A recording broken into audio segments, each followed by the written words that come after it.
दोस्तों आज की ये वीडियो बहुत ज़्यादा सीरियस, बहुत ज़्यादा इम्पोर्टेंट और ख़ास तौर पर उन लोगों के लिए है जो किसी को चेक दे चुके हैं या जिनका चेक बाउंस हो चुका है या जिन पर 138 एनआईए एक्ट का केस चल रहा है या जो ये सोचते हैं कि चेक बाउंस तो छोटा सा मामला है, बाद में देख लेंगे।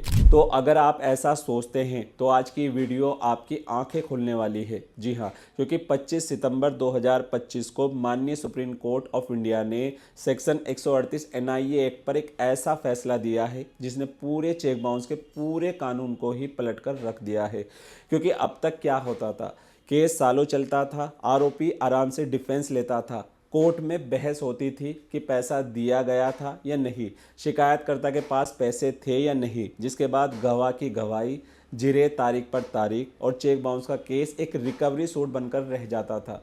लेकिन अब सुप्रीम कोर्ट ने अब साफ साफ कह दिया है कि अब केस लंबा नहीं चलेगा और ना ही आरोपी को खुली छूट मिलेगी और चेक का जो सम्मान है वो हर हाल में बनाए रखा जाएगा। तो दोस्तों ये फैसला आरोपी के लिए इतना सख्त है और इतना ख़तरनाक है कि इसके बाद चेक देना मतलब सीधे जिम्मेदारी लेना, यानी चेक बाउंस मतलब सीधा खतरा है। और सबसे बड़ी बात यह है कि अब कानून आरोपी के अगेंस्ट है और शिकायतकर्ता के साथ खड़ा है। सो गाइस, मेरा नाम है एडवोकेट आबिद और आज की इस वीडियो में मैं आपको बताऊंगा इस केस में सुप्रीम कोर्ट ने क्या कहा, जजों को क्या निर्देश दिए, आरोपी के अधिकार कैसे कम हुए और अब केस कैसे चलेगा और सबसे ज़रूरी सवाल, अब आरोपी को क्या करना चाहिए। तो दोस्तों वीडियो को अंत तक ज़रूर देखिए क्योंकि हो सकता है ये जानकारी आपको भारी नुकसान से बचा ले। तो चलिए वीडियो शुरू करते हैं।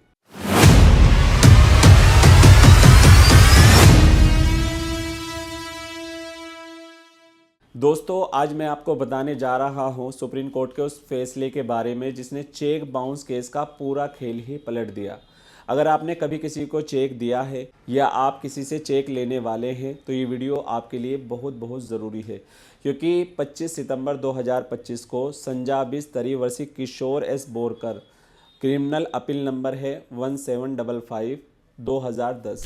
इस केस में सुप्रीम कोर्ट ने एक ऐसा फैसला दिया है जिसके बाद आरोपी के लिए 138 एनआईए एक्ट का केस लड़ना बेहद मुश्किल हो गया है।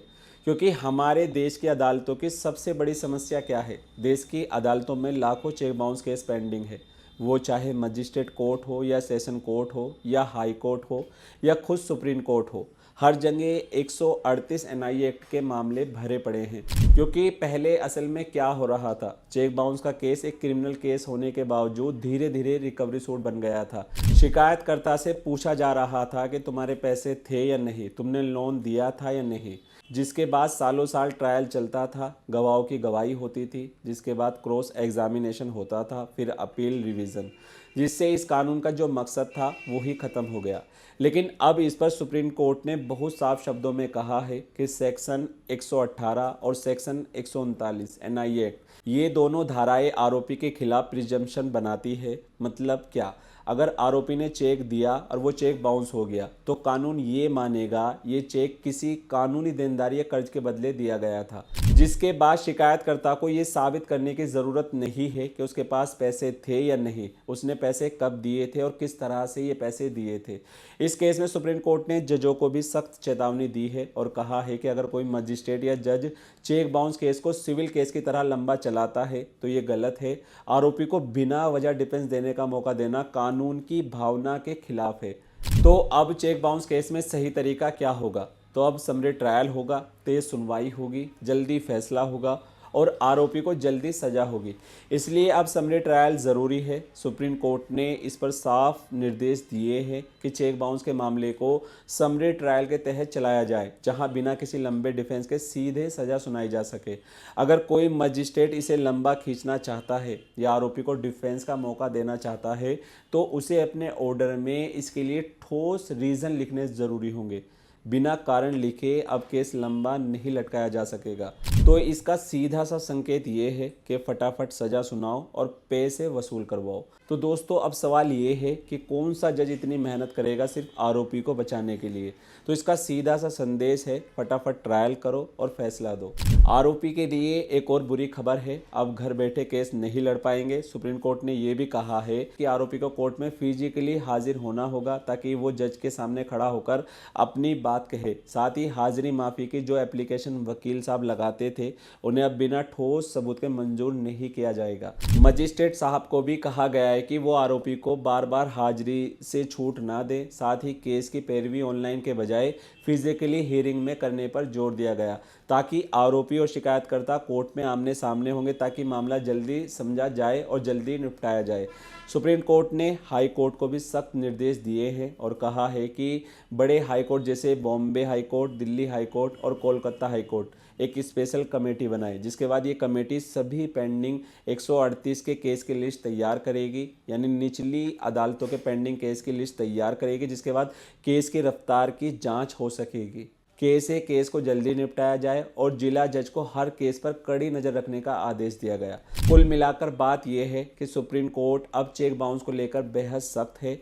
कोर्ट ने फाइनेंशियल इंस्टीट्यूशन की चिंता जताई है और सुझाव दिया है कि इन मामलों को मीडिएशन और लोक अदालत के जरिए समझौते से निपटाया जाए।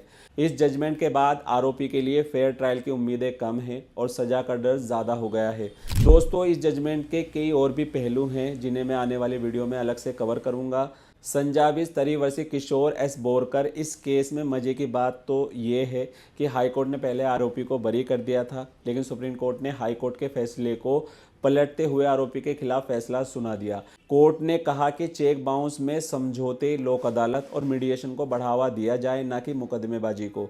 अब आरोपी के लिए फेयर ट्रायल की आड़ में केस को लटकाना नामुमकिन होने जा रहा है। इसलिए अगर आपका चेक बाउंस हुआ है तो आपके लिए जीत अब आसान है, और अगर आपने चेक दिया है तो सावधान हो जाइए। इसलिए आज का संदेश बहुत साफ है, चेक कोई मजाक नहीं है, चेक कानूनी जिम्मेदारी है।